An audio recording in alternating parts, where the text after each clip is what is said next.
அருள்மிகு விசாலாட்சி தாயாருக்கு நடக்கக்கூடிய அலங்காரம் பார்த்தீங்கன்னா அவ்வளோ அருமையாக இருக்குங்க.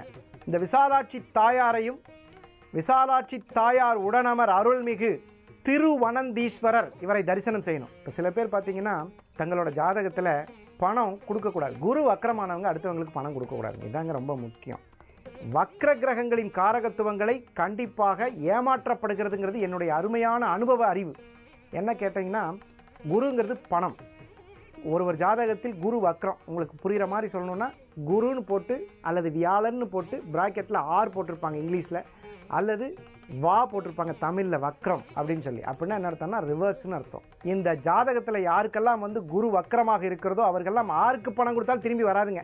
ஒருவேளை வாங்கியிருந்தால் நீங்கள் எங்களை தொடர்பு கொண்டு சொல்லலாம், நான் கொடுத்து வாங்கிட்டேன், முடியவே முடியாது. குரு வக்ரமானவங்க ஒருவேளை போராடி வாங்கணும். இந்த ரெண்டில் ஏதோ ஒன்று நடக்கும். ஒன்று கிடைக்காது அல்லது போராடி வாங்கணும்.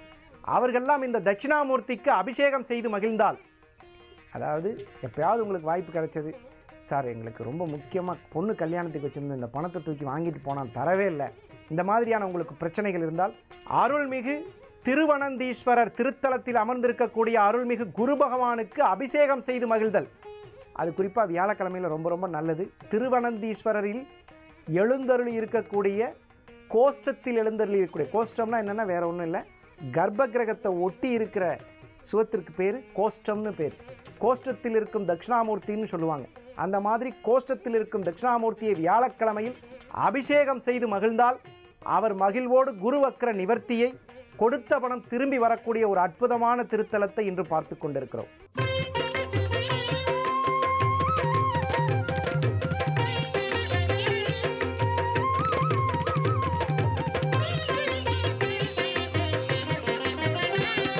जटाकटाह सम्भ्रमभ्रमन्निलिम्पनिर्झरी विलोलवीचि वल्लरी विराजमानमूर्धनि धगद्धगद्धगज्ज्वलल्ललाटपट्टपावके किशोरचन्द्रशेखरे रतिः प्रतिक्षणं मम हराधरेन्द्रनन्दिनी विलासबन्धुबन्धुरस्फुरद्रुगन्धसन्तति प्रमोदमानमानसे कृपाकटाक्षधोरणि निरुद्धदुन्दरापदि रुचिद्दिगम्बरे मनोविनोदमेतु वस्तुनि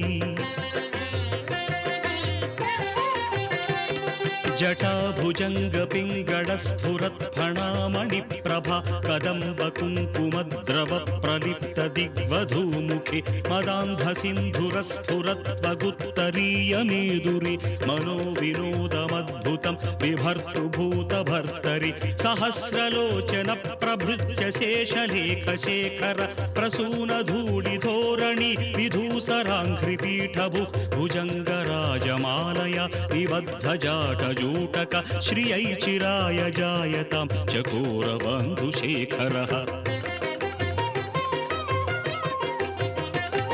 ललाटचत्वरज्वलद्धनञ्जयस्फुलिङ्गभा निपीतपञ्चसायकं नमन्निलिम्पनायकं सुधामयूखलेखया विराजमानशेखरं महाकपालिसम्पदे शिरोजटालमस्तु नः कराळफालपट्टिका धगद्धगद्धगज्ज्वलद्धनञ्जयाहुतिकृत प्रचण्ड पञ्चसायके धराधरेन्द्रनन्दिनी कुचाग्रचित्रपत्रक प्रकल्पनैकशिल्पिनि त्रिलोचने मतिर्मम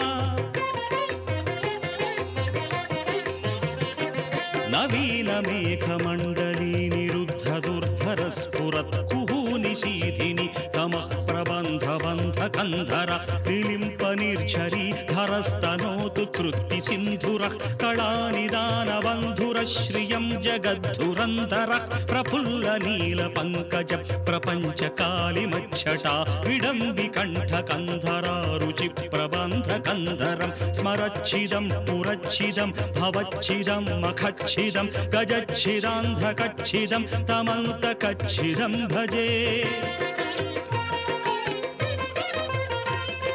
अगर्व सर्वमङ्गला कड़ा कदम्ब मञ्जरी रसप्रवाह माधुरी विजृम्भणा मधुव्रतं स्मरान्तकं पुरान्तकं भवान्तकं मथान्तकं गजान्तकान्धकान्तकं तमन्तकान्तकं भजे जयत्पदभ्रविभ्रमभ्रमद्भुजङ्गमस्फुरत्